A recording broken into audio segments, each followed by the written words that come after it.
It's definitely helpful to mentally prepare for what you're going to experience in the first moments that you return to the U.S. and then in the weeks when you return into your relationships at home, and then if you're coming back to Northwestern, which is a completely different thing. People will say, how was studying abroad, and how do you sum up 4 months of emotions and experiences and hardships and amazing things into, oh, it was fun, you know? So the first time when I came back from Barcelona, I would say the first couple of times people asked me, I was kind of disappointed that they didn't want to hear more.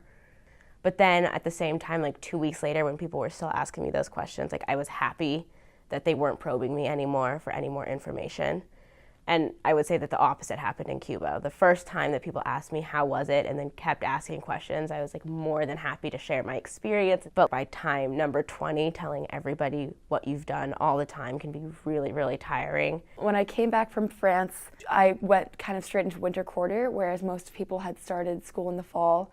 So my leadership positions for certain clubs, I felt behind on, and there were some things like Greek life and even clubs that people valued really highly but had come to matter a lot less to me when I was abroad since I was so separated from it.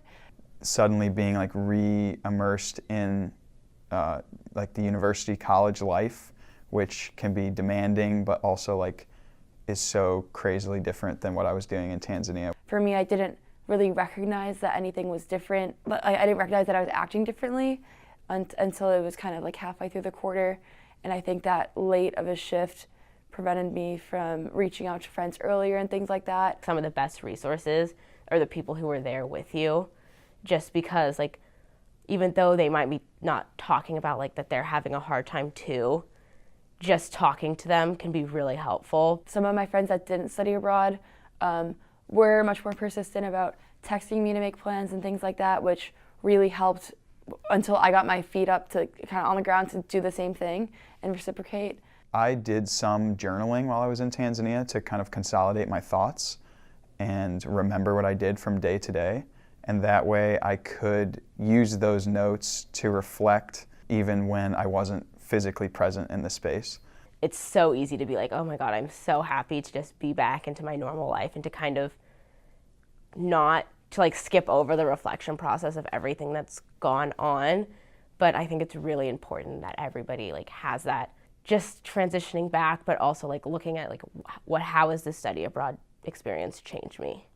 What makes the return hardest, in my opinion, is to have that shift in culture, and like the only way that that can happen is if you really immerse yourself in the first place in a new setting, in a new culture.